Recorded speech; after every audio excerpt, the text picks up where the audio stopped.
मुख्यमंत्री पुष्कर सिंह धामी ने हरिद्वार की जनता को 1168 करोड़ की नई विकास योजना की सौगात दी है। ऋषिकुल ग्राउंड के नारी शक्ति महोत्सव में आयोजित कार्यक्रम में मुख्यमंत्री ने कुल 158 योजना का लोकार्पण और शिलान्यास किया। इसमें सीवर लाइन, पेयजल, पर्यटन क्षेत्रों का विकास और पार्किंग जैसी सुविधाएं शामिल है। कार्यक्रम से पहले मुख्यमंत्री ने देवपुरा चौक से ऋषिकुल ग्राउंड तक मेगा रोड शो भी निकाला। इसमें हजारों की संख्या में लोग और स्कूली बच्चों ने मुख्यमंत्री का स्वागत किया। ऋषिकुल ग्राउंड में आयोजित नारी शक्ति महोत्सव में जिले भर से हजारों की संख्या में महिलाएं पहुंची। कार्यक्रम में विभिन्न क्षेत्रों में काम करने वाली महिलाएं स्वयं सहायता समूह के स्टॉल भी लगाए गए। मुख्यमंत्री ने सभी स्टॉलों पर जाकर महिला स्वयंसेवियों से बातचीत भी की। कार्यक्रम में मुख्यमंत्री ने मंच से कई महिलाओं को सम्मानित भी किया।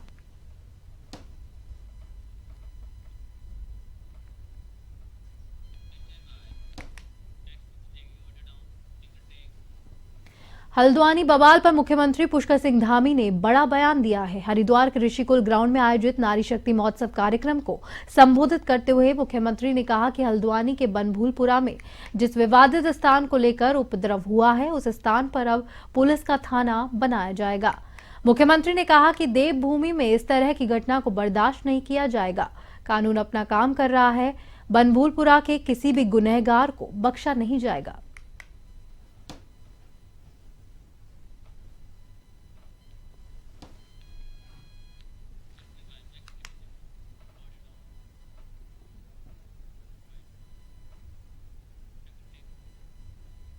अल्मोड़ा विधायक मनोज तिवारी ने लिव इन रिलेशनशिप के लिए सजा देने और कड़े प्रावधान की मांग की है। अल्मोड़ा में प्रेस वार्ता करते हुए मनोज तिवारी ने विधानसभा में पारित यूसीसी विधेयक में मैरिज रजिस्ट्रेशन और लिव इन रिलेशनशिप पर कमियां गिनाई है।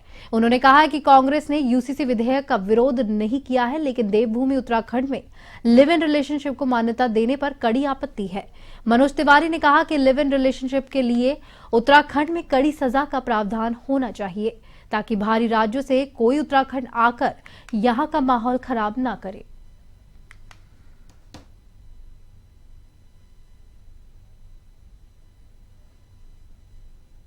प्रदेश की सरकार पंचम विधानसभा के द्वितीय सत्र में समान नागरिक संहिता विधेयक को सदन के पटल पर लाई थी और उसमें कहीं भी हम लोगों ने उसका विरोध नहीं किया। केंद्रीय रक्षा एवं पर्यटन राज्य मंत्री अजय भट्ट ने हल्द्वानी में उपद्रव और दंगे में घायल पुलिस कर्मचारी, पत्रकारों और निगम कर्मियों से मुलाकात की और उनका हाल जाना। ये लोग 8 फरवरी को बनभूलपुरा में अतिक्रमण हटाने के गए टीम पर बहुत पथराव हुए और उनके बाद हुए उपद्रव और दंगे में घायल हो गए थे। अजय भट्ट ने कहा कि यह घटना किसी सोची समझी साजिश का हिस्सा है। आखिर इतनी बड़ी मात्रा में वहां पेट्रोल, बम और पत्थर कहां से आए। उन्होंने इस घटना की निंदा करते हुए कहा कि किसी भी कीमत पर कानून व्यवस्था से खिलवाड़ नहीं होने दिया जाएगा। दंगाइयों के खिलाफ पुलिस प्रशासन और सरकार सख्त कार्रवाई करेगी।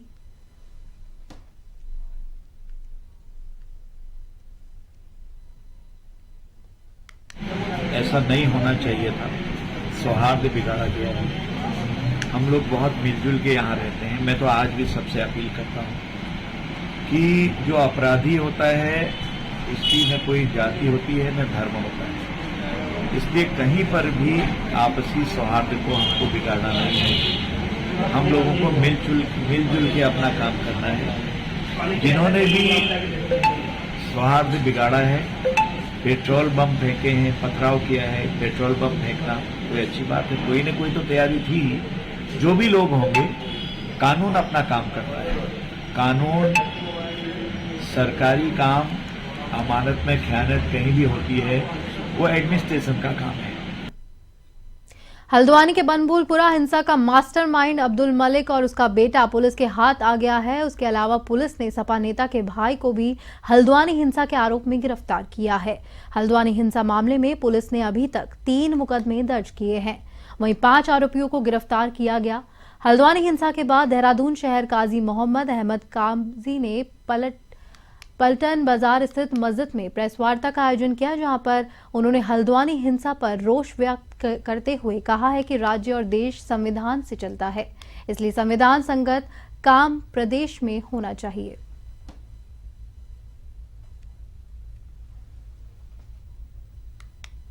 कहते हैं, एक कौम को कहते हैं अलग से कि उस पर अमल करो, और जो आपने तैयार किया आप अमल ना करें, क्या ये कानून के खिलाफ नहीं हुआ जो कुछ हुआ? जब ये आपने फरमाया कि मतलब जब उसमें 14 तारीख लगी हुई थी, समझे, और वो कोर्ट का मसला था, तो क्या ये कानून के खिलाफ नहीं किया? यानी आप कानून के खिलाफ करो और हम कानून की मतलब की पैरवी करें, इत्तबा करें, और हमें थ्रेट किया जाए, धमकी दी जाए, और तरह तरह के मतलब हमारे सामने मसाइल रखे जाए, और हमें मजबूर किया जाए कि संविधान को मानो। सही बात है, संविधान के सभी लोग मानते हैं, हम भी मानते हैं। यूथ कांग्रेस कई कार्यक्रम कर रही है। बूथ जोड़ो यूथ जोड़ो से जोड़ा जा रहा है युवाओं को, जहां पर लोकसभा चुनाव की तैयारियां को लेकर कांग्रेस पूरी तरह से जुट चुकी है। वहीं यूथ कांग्रेस प्रदेश कांग्रेस के साथ कंधे से कंधा मिलाकर काम कर रही है। युवा कांग्रेस प्रभारी शिवी चौहान ने बताया कि यूथ कांग्रेस कई कार्यक्रम कर रही है, जिसमें बूथ जोड़ो, यूथ जोड़ो, न्याय दो, रोजगार दो सहित कई आयोजन शामिल है।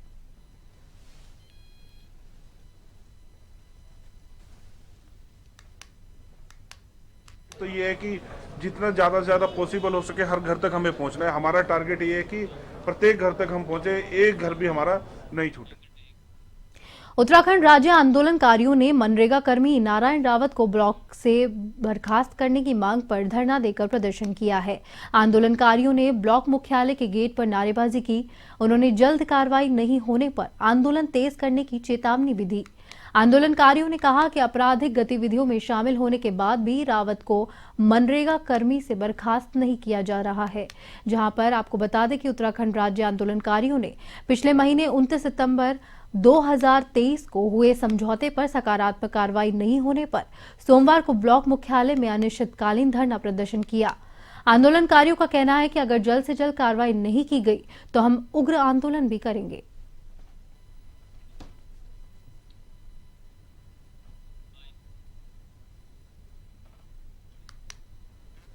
मनरेगा कर्मी को तत्काल हटाया जाए, उसकी जांच करी जाए। उसके बाद ये 9वें महीने के बाद 10वां, 11वां, 12वां, 1 और 2 पिछले 5 महीना लगभग पूरा हो गया है। उन 5 महीनों में ना यहाँ के बीडीओ साहब ने कोई पहल करी, ना सीडीओ साहब ने, ना जिलाधिकारी महोदय ने। इसलिए हमारे संगठन ने फिर निर्णय लिया है।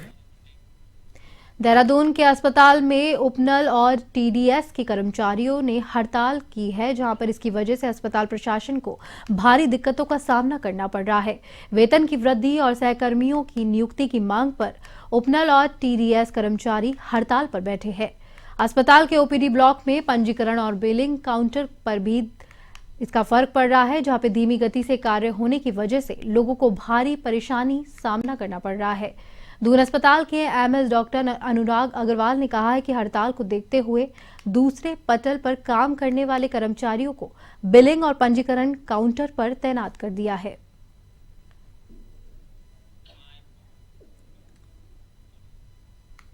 बहुत ज़्यादा मरीज दूर पहाड़ से या आसपास के जिलों से आते हैं, तो इन सबको देखते हुए हम लोगों ने कुछ जो हमारे दूसरे पटल पर कर्मचारी काम करते हैं उन सबको भी इमीडिएट जो हमारे बिलिंग सेक्शन है, रजिस्ट्रेशन सेक्शन है, वहाँ पर उन लोग की ड्यूटी एक्स्ट्रा लगाई गई है। और बाकी सभी से अपील करते हुए मैं बोलना चाहूँगा कि अगर वो जो हड़ताल में इमीडिएटली ज्वाइन करना चाहें वो करें, लेकिन अपने काम का भी ध्यान रखें, क्योंकि मेडिकल केयर हमेशा एक इमरजेंसी ब्रांच रहती है। यहाँ पर मरीज एक हमेशा दुखी अवस्था में आता है, तो इन सबको ध्यान रखते हुए हड़ताल में आगे पार्टिसिपेट करें।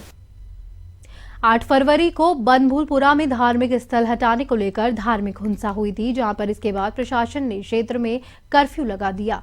लिहाजा कर्फ्यू क्षेत्र में आवश्यक सामग्री और आवश्यक सेवाओं की परेशानी न हो, इसके लिए प्रशासन चरणबद्ध तरीके से भी कार्य कर रहा है।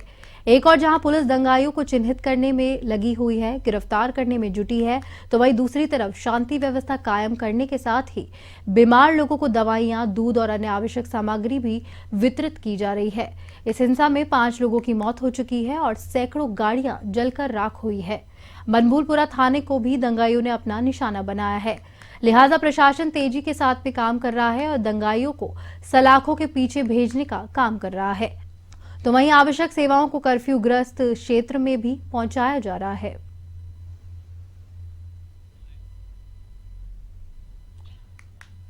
देखिए, अभी जो प्रभावित क्षेत्र था वहाँ पर कर्फ्यू जारी है, लेकिन वहाँ पर दूध, सब्जियाँ, राशन, दवाएं और की आपूर्ति सामान्य की जा रही है। वहाँ पर मजिस्ट्रेट और जो आपूर्ति विभाग के लोग लगे हैं वो काम कर रहे हैं, मंडी के लोग काम कर रहे हैं। वहाँ जो हॉस्पिटल्स और जो मेडिकल स्टोर्स हैं उनको ओपन करा दिया गया है। सुरक्षा के लिए वहाँ पर पुलिस, पीएससी और पैरामिलिट्री के लोग तैनात हैं। और जो दंगाई थे जिन्होंने ये बलवा किया है, उपद्रव किया है, उनमें जो चिन्हित लोग किए गए हैं फुटेज के आधार पर, वीडियोज़ के आधार पर, उनको चिन्हित करने का काम, उसमें वैधानिक कार्रवाई करने का काम पुलिस कर रही है।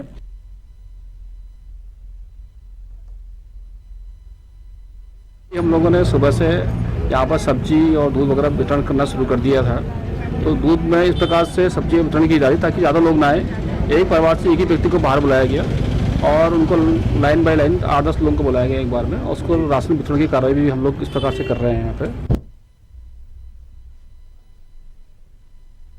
देहरादून में उत्तराखंड बाल अधिकार संरक्षण आयोग ने emerging shifting for strengthening child rights की 3 दिवसीय कार्यशाला का आयोजन किया, जहां पर इसका शुभारंभ मुख्यमंत्री पुष्कर सिंह धामी और महिला और बाल विकास मंत्री रेखा आर्या करेंगी। उत्तराखंड बाल अधिकार संरक्षण और आयोग की अध्यक्ष डॉक्टर गीता खन्ना ने बताया है कि 18 राज्यों के लोग इस कार्यशाला में हिस्सा ले रहे हैं।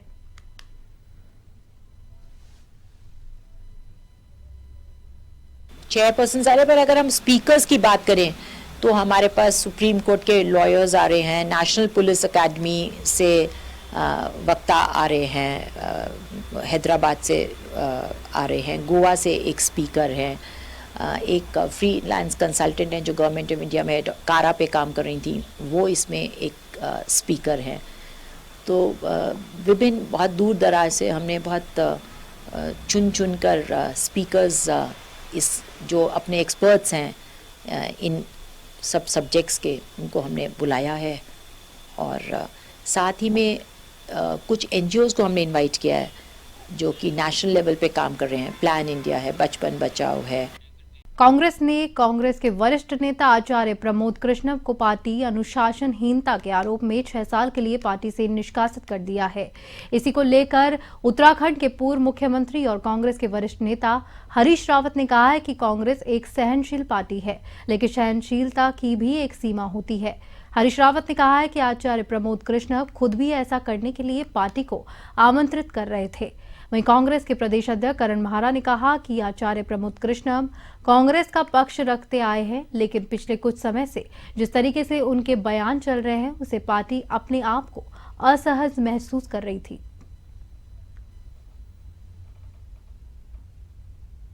पार्टी ने, कांग्रेस बहुत ही सहनशील पार्टी है, तो सहनशीलता की भी एक सीमा होती है। और मैं समझता हूँ वो खुद भी स्थिति को आमंत्रित कर रहे थे। ऐसा लगातार करते रहे और कांग्रेस का विरोध लगातार करते रहे, तो उसको लेकर आप क्या कहना चाहेंगे? देखिए, मैं राम मंदिर का पक्ष लेने में उनका निष्कासन हुआ इस बात से सहमत नहीं हूँ, क्योंकि अलग अलग मान्यताएं हैं, सबके अपने अपने विचार हैं, और पार्टी से कहीं ये नहीं कहा गया था कि राम मंदिर का विरोध होगा, ये होगा। ये जरूर कहा गया था कि रामनवमी का दिन हमारा होता है, जिस दिन रामलला को हम आने की खुशी मनाते हैं, दीपावली में हम उनका अयोध्या आने की खुशी मनाते हैं, और शंकराचार्य जो सबसे बड़े अधिकारी हैं सनातन धर्म के, वो लोग उसको उचित नहीं मान रहे थे। तो उसमें वो स्टैंड था कि हम रामनवमी के दिन जाएंगे और शंकराचार्य जी जब जाएंगे तब जाएंगे। लेकिन प्रमोद कृष्णन जी बड़े लीडर हैं और हमेशा कांग्रेस का पक्ष रखते रहे, लेकिन इस बीच उनके बयानात जो थे वो लगातार ऐसे थे जिससे पार्टी अपने आप को असहज महसूस कर रही थी। और पार्टी ने एक मैसेज देने की कोशिश की है, क्योंकि कोई कितना भी बड़ा नेता हो, अगर वो पार्टी संगठन को डिमोरलाइज कर रहा है या पार्टी के संगठन के लोगों के मन को पीड़ा पहुंचा रहा है, तो उसको पार्टी सहन नहीं करेगी। और ये एक्शन लिया है, ये और लोगों के लिए भी सबक बनेगा। आगामी 2024 के लोकसभा चुनाव को लेकर उम्मीदवारों की सूची को लेकर कांग्रेस प्रदेश प्रभारी लगातार पार्टी के नेताओं के साथ में बैठक कर रहे हैं। कांग्रेस के प्रदेश अध्यक्ष करण महारा ने स्पष्ट किया है कि पार्टी की केंद्रीय स्क्रीनिंग कमेटी के बाद सेंट्रल इलेक्शन कमेटी भी इस पर अपनी राय देगी। आगामी 16 फरवरी को स्क्रीनिंग कमेटी की बैठक भी होने जा रही है। इन सबके विचार को लेकर सर्वे करवाकर सेंट्रल इलेक्शन कमेटी की बैठक में नामों को लेकर चर्चा की जाएगी। इसके बाद ही पार्टी नामों की घोषणा करेगी।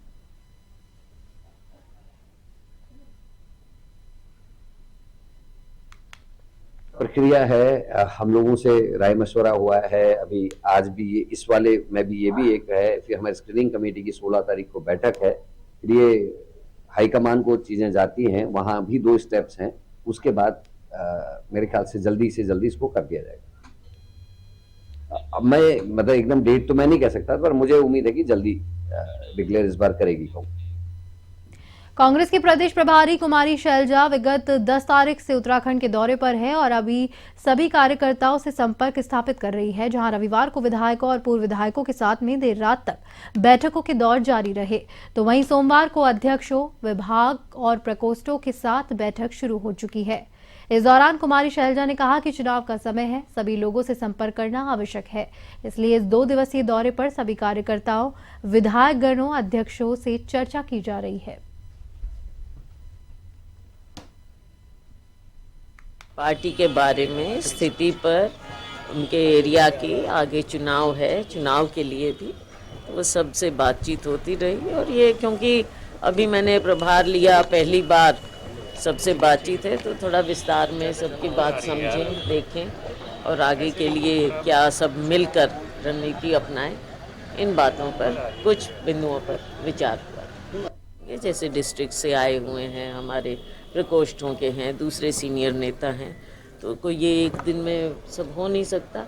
अभी आज फिर मिलेंगे और फिर आ जाएंगे, फिर मिलेंगे, सबसे आराम से बातचीत करेंगे, सब अपनी अपनी बात रखें पार्टी के हित में, तो सबसे बातचीत करेंगे।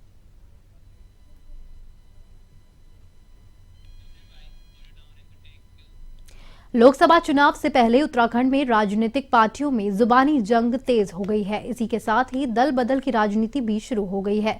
ऐसे में जहां बीजेपी मिशन 2024 को लेकर सदस्यता अभियान और अब की बार 400 पार के संदेश के साथ लोकसभा चुनाव की तैयारियों में जुटी हुई है, तो वहीं कांग्रेस भी 2024 के चुनाव जीत के संग्राम को लेकर कोई भी कसर नहीं छोड़ रही है। कांग्रेस के कई दिग्गज नेता प्रदेश का दौरा कर कार्यकर्ताओं में जोश भरने का काम कर रहे हैं, तो वहीं 2 दिवसीय दौरे पर पहुंची उत्तराखंड कांग्रेस प्रदेश प्रभारी कुमारी शैलजा ने कांग्रेस के विधायकों, पूर्व सांसद, पूर्व विधायकों के साथ में बैठक कर मिशन 2024 को धार देने का काम किया है। कांग्रेस प्रदेश प्रभारी कुमारी शैलजा ने भाजपा के 400 पार के नारे पर तंज कसते हुए कहा कि हरियाणा में 75 पार करने वाली पार्टी 40 पर आकर ही सिमट गई थी।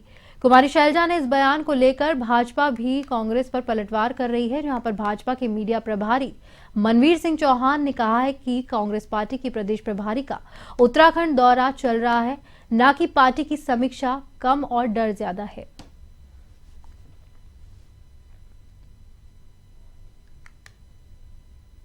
बीजेपी कुछ भी कहे, बीजेपी पहले अपना घर ठीक रख ले और अपना काम कर ले। सरकार चलानी है, सरकार चला कर दिखाएं वो पहले ढंग से।